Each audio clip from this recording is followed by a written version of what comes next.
Ndugu zangu, katika mataifa kila nchi imejiwekea utaratibu wa kurithishana uongozi wa nchi. Kila nchi imejiwekea utaratibu. Ziko nchi utaratibu wa kuongoza nchi ni wa kifalme. Kunakuwa na malkia ama kunakuwa na queen. Unasikia kuna wageni kutoka Poland, sijui wa Tanzania, Finland, utaratibu huo, England wana utaratibu huo, wanaongozwa na malkia. Akiondoka yeye katika ukoo huo, familia hiyo, anapatikana mtu anaitwa mrithi wake. Kwa hiyo hakuna uchaguzi. Uchaguzi ni katika maeneo mengine, lakini kiongozi wa nchi ni mfumo wa kifalme. Lakini mfumo nyingine ni mfumo wa kijeshi. Mtu anampindua mwenzake, anaingia madarakani, anatawala. Somewhat kwa kidikteta hivi, dictatorship. Mfumo mwingine ni wa kidemokrasia, na wengi tulisoma hapa elimu ya uraia, tunakumbuka tulijifunza ile definition tukiwa wadogo kabisa. Kwamba demokrasia ni mfumo wa kujitawala unaotokana na watu waliochagua watu kwa ajili ya watu, kwa manufaa ya watu, si ndio? Watu.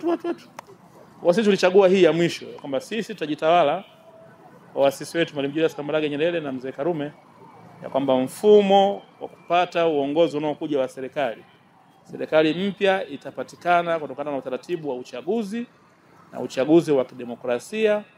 Kama tulikuwa na vyama vingi vikafutwa, kaja chama kimoja, baadaye kikafutwa, tumrudi kwenye mfumo wa vyama vingi. Kwa hiyo vyama vitashindanishwa, vitasimamisha wagombea, lakini kabla yake watakuwa na ilani zao, watazinadi kwamba ilani hii wagombea hawa ndio watasaidia kuitekeleza. Kwa hiyo sisi ni wananchi wanaoiweka serikali madarakani. Kwa kifupi kabisa ndio maana ya zoezi lililopo hapa. Sasa hawa watu wanaoiweka serikali madarakani katika mfumo wa uchaguzi wanafanyaje haki hiyo yao ya kikatiba? Ndio lazima tuwatambue. Maana nchi yetu tupo katika Jumuiya ya Afrika Mashariki, tupo katika Umoja wa Afrika, si ndio? Na tupo katika dunia, wazungu pia wapo hapa. Na hapo baadhi ya wazungu pia ni Watanzania, waliomba uraia ni Watanzania. Kwa hiyo nani hasa ana sifa ya kupiga kura ambaye inabidi tumuorodheshe kwa daftari la kudumu la mpiga kura?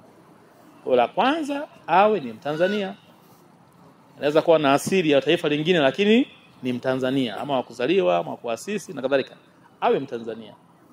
Lakini la pili, Mtanzania peke yake haitoshi. Awe angalau na miaka 18 na kuendelea, si ndivyo? Sio chini hapo. Pana yuko bingwa pale, si ndio bwana? Mtoto wangu mzuri kabisa mweupe. Mtanzania, si ndio? Au Mtanzania wewe? Lakini yuko kupiga kura hapana, bado sana. Miaka 18 na kuendelea. Ama leo ana miaka 18 na kuendelea, ama siku ya kupiga kura mwezi wa 10 atakuwa na miaka 18. Lakini tatu na muhimu kabisa, akili iwe sawa sawa, akili iwe timamu. Awe mkazi wa eneo husika.